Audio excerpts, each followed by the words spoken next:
How's it going, guys? My name is Zach with the Movie Castle, and today we're going to be talking about Pinocchio's Revenge. This is from 1996 and is written and directed by Kevin S. Tenney. Kevin S. Tenney, if you guys are horror geeks, you may recognize that name as the guy who directed Night of the Demons, a really classic, high-energy, Evil Dead-styled Halloween haunted house movie. And in fact, October's coming up. I definitely would recommend tracking down Night of the Demons for the Halloween season.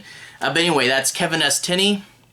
This movie also stars Rosalind Allen, Brittany Alyse Smith, and Dick Beals as the voice of Pinocchio himself.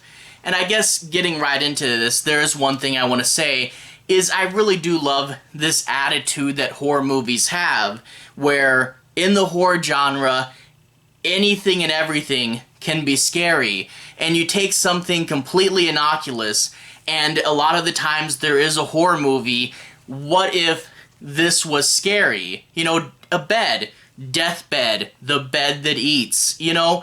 And they do it for everything. A lot of professions, what if that guy was a slasher, you know? So what if the dentist was a slasher killer? Brian Usna answered that. Almost any and every type of building has been haunted by ghosts, and anything, even something, especially something completely innocuous, the horror movie genre will ask, what if it was scary? And that goes for anything mainstream. If there's a mainstream thing, a lot of the times there'll be someone going, what if it was a scary movie? That's why in the future we're going to get that Winnie the Pooh Blood and Honey movie, which I think is a hilarious concept. The horror genre does have a sense of mocking about it, and we do see that a lot of the time.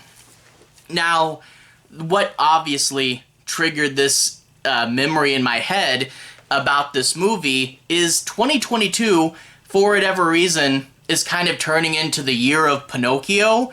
Earlier on in the year, we had that CGI animated Pinocchio movie starring Pauly Shore, and then just recently, Robert Zemeckis put out a live-action Pinocchio for Disney+, and I think we have one more later this year. I think Del Toro's making a Pinocchio, right? So yeah, a lot of people are talking about Pinocchio lately, and in the back of my head, some little memory blipped off, and I'm like, wait, didn't the guy who made Night of the Demons make a Pinocchio slasher? And I haven't seen this movie in a long, long time. I think the last time I watched it was like 10 years ago or something like that, and I didn't remember much about it, but I'm like, I should do a rewatch now and see how well it holds up. And overall, it's okay. The thing is, you have Pinocchio's Revenge, you give me something with that cheesy of a concept, you show me a haunted puppet on the front cover, I really want to see a good, cheesy, goofy movie. It's the guy that did Night of the Demons, which was a great, cheesy, goofy, and over-the-top movie. I was hoping for more of that same energy. Sadly, though, this is way too serious for its own good. Obviously, you do a slasher movie, and you can't be slashing the whole time. That's one of the hard parts about making a slasher movie, is it's hard to slash for 90 minutes straight. I mean, a few of them have tried. The most prominent example of someone trying would be the Laid to Rest movie. But you have to figure out how to fill out that time, and what you do when you're not slashing people.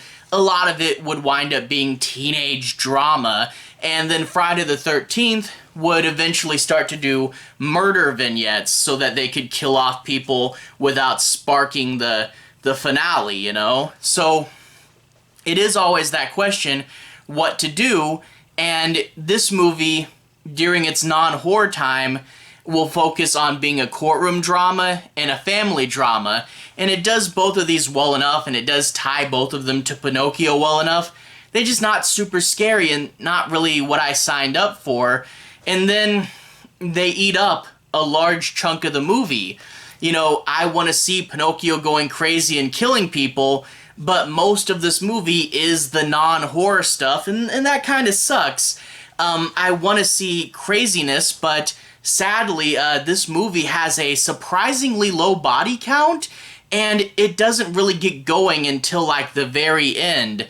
This is a third act slasher, and we don't even get the first kill till over the hour mark, which that does suck, you know? So I wish this movie focused more on horror, but it doesn't, and it takes a while to really get going, and that really does kill the movie. Like I said, the non-horror stuff is done well enough. It's just not what I'm interested in. You show me a title like Pinocchio's Revenge, and you put a cool, creepy puppet on there, and that's what I want to see. But in turn, the movie just feels a little bit slow. But when it does heat up, it heats up well enough, just not enough to really save it, you know? Anyway, brief, non-spoilery plot synopsis. I'm not going to be doing any major spoilers. I'll be avoiding the very end. But let's just analyze this movie a little bit. Anyway, we open up on a dark and stormy night. Don't we always? And a police patrol car finds a car on the side of the road, goes into the woods looking for its owner, and finds a guy burying something. What he's burying is the body of his dead son and a Pinocchio doll. And of course he gets arrested because you really gotta go pretty far into the woods to do that type of stuff. But anyway, he's arrested and he's convicted for the murder of his son, and people suspect he killed a bunch of other people. We jump to our main character, this lawyer, and she's trying to defend the guy, and she's looking through all these pictures of all these either dead bodies or chalk outlines, and she's looking through all this stuff, and it really does feel like a whole nother movie happened before this one. And honestly, I kind of would have rather watched that whole other movie because it seems like much more happened in that one. Tons and tons of kills. But anyway, she's looking through all this, and she actually doesn't believe her client did it, even though almost everyone else does. And he's been convicted, but he's given the death penalty, and she's trying to lower that to life in prison. And she says he was convicted for the murder of his son, but just the murder of his son, and that public opinion, everybody thinks he killed more people, that's what got the sentence up, you know? He's only convicted for one, the court of public opinion has convicted him for all the others, and even if it was just subconsciously, the sentence got higher because of that. And that's a fair argument. It doesn't work and the guy gets killed, but you really always see her try, and I do like when you do a lawyer story, you have to see the lawyers try and think outside of the box, and she does this pretty well, but the guy dies. And then we get to see a bit of her family life. She has a daughter, and her daughter isn't doing too well. You see the lawyer divorced her husband, and the daughter is really upset. You can tell that she's a bright kid, but then like she gets bullied and she'll just start attacking the bully because she, you know, just can't take it anymore. So she's bright, she's a little troubled, she won't talk to her father. The father will call several times, try to keep up his relationship, and she just says no. And I do wish we got a deeper analysis, because there's a lot you could do with this whole father aspect of the story, but it's never really fully explained. The mom seems to be quite amicable with him, and there's no hint of violence or anything. You don't really know why they split up, and I do kind of wish we got that story more explained, because I think this may be the case. You know, sometimes you see in kids of divorce, the kids are too immature to understand the whole situation and just want to blame one parent and side with the other, even though in reality it's a very complex situation where no one's 100% right or wrong. And it really does feel like this might be one of those situations, but this is never expanded upon. You know, a lot of the girl's psychology is done really well. We get several scenes with her therapist, and I do wish that this element was expanded further. And the kid is a good actor. You know, so we get knowing that Pinocchio's coming into this movie, we do get these two, the courtroom drama and the family drama. We get them tied well enough to Pinocchio. The daughter being vulnerable, obviously Pinocchio can exploit that, and the mother gets Pinocchio's origin story, trying to defend the doll maker that killed his son, and then later on, she'll get a client who killed people because the TV told him to do it, and she may think that Pinocchio's doing something similar. They tie in well enough, but they're just simply not super scary, you know, and I want to see horror. I want to see something scary, and these scenes are taking away from Pinocchio. Like I said, you can't slash the whole time, but you also shouldn't do so much courtroom and family drama either. Back that off a little bit, give us more creepy doll scenes. But anyway, Pinocchio. Pinocchio is considered evidence, and it's the daughter's birthday, and the lawyer's new boyfriend accidentally gets Pinocchio out of the car thinking it's a present for the daughter. The daughter sees it before the mom can do anything about it, and it's of course her new best friend. Don't take Pinocchio away from me. I like Pinocchio. And then from there, if you've seen a lot of other haunted doll movies, we get the tropes. I didn't do that, Pinocchio did. That can't really be real, right? Maybe it is. And actually, one thing I do like, and one thing that this movie does well, ambiguous. They don't really tell you 100% one way or the other for most of the movie. I won't spoil how it ends, obviously. You don't really know what's going on, and there are three distinct possibilities here.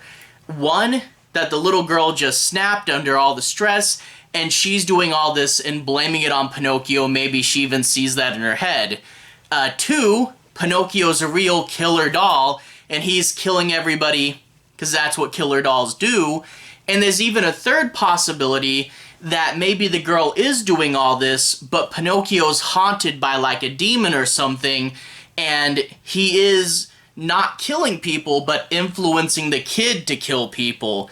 And those are all three interesting possibilities, and one of the better things about this movie is trying to figure out which one is true. So that's interesting there. But one of the bigger flaws with this movie is Pinocchio himself.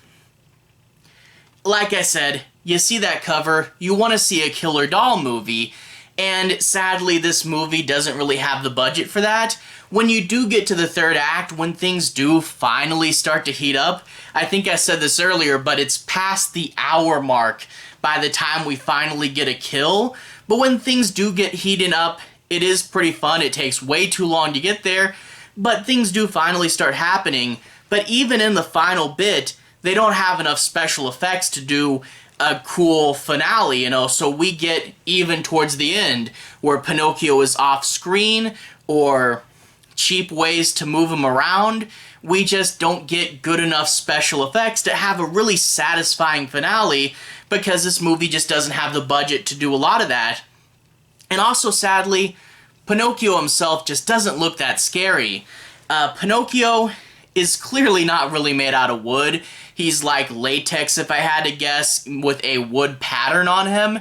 And his painting job, like, the model isn't great, but if you gave him a better paint job, it might be better, but he's way too flatly colored. Give him some texture, and also don't make him so bright. You see why a lot of creepy dolls nowadays are so pale? It's because pale and dirty does really good creepy doll stuff. You know, think Annabelle, right? And I guess thinking Annabelle too, you know, keeping it ambiguous a long part of the time, the Annabelle movies really have done a good job at making haunted doll movies where you don't see the doll running around and jumping. I think if we remade this movie in a post-Annabelle world, probably would have come off a lot better. Another thing I want to add too is the Pinocchio puppet is just way too big and bulky, where he's kind of awkward to carry around. And they did that so that you do have a few scenes where it is a little person running around, but like I said, Pinocchio actually moving few and far between. And I think, like, when you want to compare this to the other prominent killer doll movie, the Child's Play series with Chucky, major props to the guy who designed the good guy doll, because he looks like something you could have seen in the store, yet he does look creepy. He looks creepy without being super scary. Yeah, later we did get damaged Chucky, but just regular Chucky, straight out of the box, looks creepy. And they actually had the budget in Child's Play to do a pretty good finale too. So yeah, comparing these two movies, you can definitely see why people remember Chucky way more than Pinocchio. But that being said, I feel I've complained a lot. It's an okay movie. It does the drama really well, the courtroom drama, the family drama, and it does tie those in. The thing is, those just eat up so much of the runtime and they're not scary. Pinocchio himself doesn't look scary, and they don't have a good enough budget to do a fun, crazy ending, which they really should have. So yeah, you don't get too much of the horror, and misplacing the tone as a serious drama movie when you titled it Pinocchio's Revenge, that doesn't work. You know, I expected a funner, cheesier movie, and that's really not what this is. But as it stands, it's fine, I guess, as a serious slasher with hardly any deaths or anything like that. It's not great, but you can watch it, I guess. Anyway, to everyone who's watched so far, thank you for watching. To everyone who's liked and subscribed, thank you. You really are helping the channel out. I'll leave a relevant playlist on the bottom. This should be my slasher movies playlist. If you guys want to see me talk about more slashers, I've talked about early proto-slashers like Alice, Sweet Alice, and A Bay of Blood, and I talked about a lot of the Halloween, Texas Chainsaw, and Friday the 13th movies. So if you want to see me talk about a ton more slashers, you can find them in this playlist here. Anyway, have a good day. I'll see you guys again very soon. Relevant playlist on the bottom. Have a good day now.